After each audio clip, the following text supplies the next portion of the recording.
सभी को मेरा राधे राधे, जय श्री सच्चिदानंद। आज मैं बहुत दिन में वीडियो बना रही हूँ।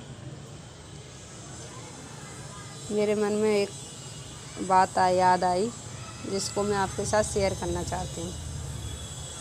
और बात याद क्या आई, बहुत दिन से मेरे साथ कुछ ना कुछ ऐसा हो रहा है, तो किसी से मैं शेयर करती हूँ तो कोई कुछ कहता है, कोई कुछ कहता है, कोई कहता है किसी की हाय लग गई, कोई कुछ कहता है, पर मैं इस चीज़ पर विश्वास कम करती हूँ।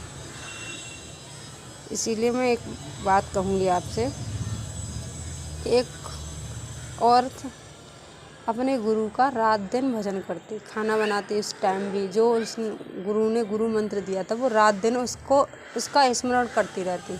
काम करते करते भी, चलते, जैसे उसने ऐसी हैबिट बना ली थी, जो भी करती थी वो गुरु मंत्र उसका चलता ही रहता था हर सांस के अंदर।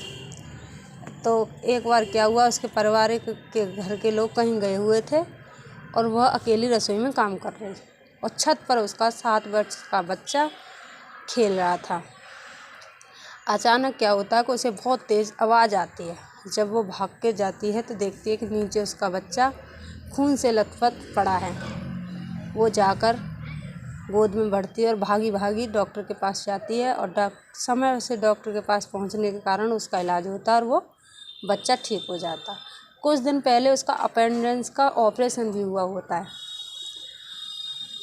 अब वो अपने मन में सोचती है और गुरु को कोसती है कि मैंने ऐसा क्या बुरा किया, मैं तो हरदम आपका नाम लेती रहती हूँ, फिर मेरे ऊपर ये विपत्ति क्यों आई। और गुरु महाराज को बहुत कोसती है।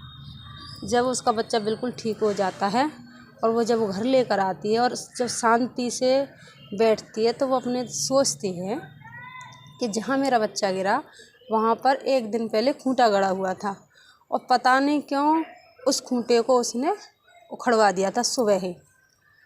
जो औरत एक कमरे से दूसरे कमरे तक नहीं जा पाती थी, चाय पानी के लेने के लिए भी बहुत परेशानी होती थी, वो औरत जब भाई बच्चा 7 वर्ष का है तो 20 किलो वज़न तो कम से कम होगा, चलो कमज़ोर भी होगा तो 15 किलो वज़न होगा, उस बच्चे को उठाकर 1.5-2 किलोमीटर दूर जाती है।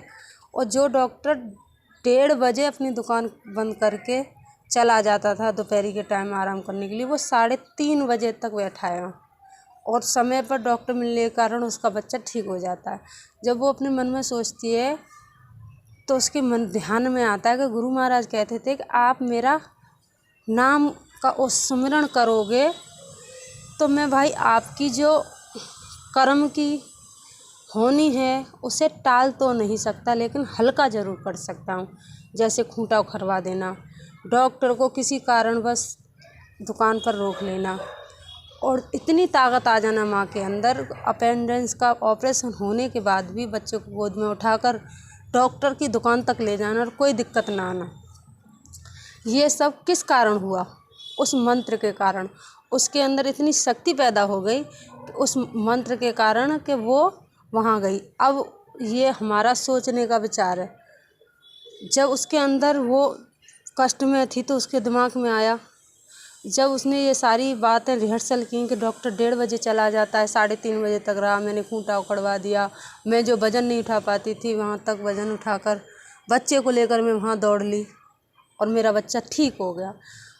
तो कष्टों को हमारे को कम कर देते हैं गुरु महाराज। जो हम मंत्र लिया है, जो प्रगति है या कर्म की गति है, जो हम अपने शब्दों में बोलते हैं उसको हल्का कर देते हैं।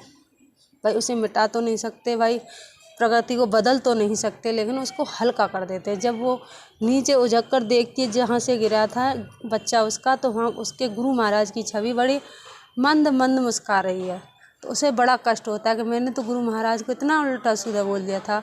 अपने भगवान को, जिसको भी मानते हैं, गुरु को, कोई भगवान को, कोई हनुमान को, जिसको भी मानते हैं, पूरे भाव के साथ मानोगे या श्रद्धा के साथ मानोगे तो ऐसा हो ही नहीं सकता आपके साथ कुछ अच्छा ना हो। हाँ, हो सकता है कि आपकी कुछ ऐसी चीज़ें हैं, जैसे हम कहते हैं, कभी स्टोरी सुनी होगी कि 10 रुपये नहीं उठाए उस भिखारी ने, आगे जाके 100 नहीं उठाए, आगे जाके उसे बहुत ज़्यादा मिला, क्योंकि वो परीक्षा ले रहे थे कि कहाँ पर डगमगा जाएगा ये। तो इसी प्रकार ये छोटी छोटी परीक्षा हमारी होती रहती हैं।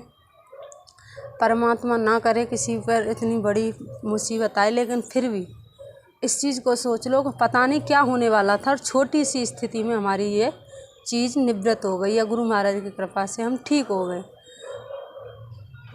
तब उसने गुरु महाराज से अपने मन में बहुत ही शर्मिंदगी से माफ़ी मांगी और कहा, मैं तो आपको बहुत गिलानी के अनुसार देख रही थी, घृणा से देख रही थी कि कुछ नहीं होता वजन मैं तो कुछ, पर फिर भी आपने मेरी लाज रखी, इसीलिए हे गुरु महाराज आप मेरे सदा साथ रहना।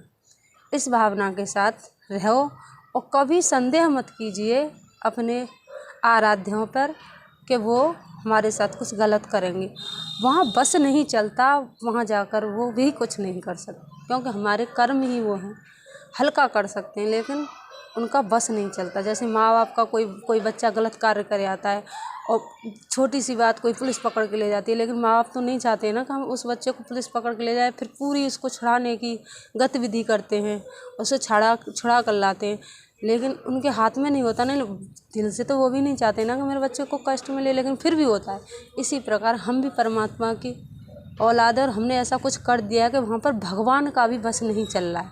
इसीलिए भगवान को ना कोसें और उसकी मेहनत को, हमारे साथ उसका व्यवहार को, जो हमारे साथ कर रहा है, परमात्मा हमें खाना दे रहा है, कुछ नहीं तो हमारा शरीर हमारी दोनों आँखें, किसी का हाथ नहीं, किसी के पैर नहीं, जो शरीर हमें पूरा दिया है उसके लिए भी थैंक यू बोलो।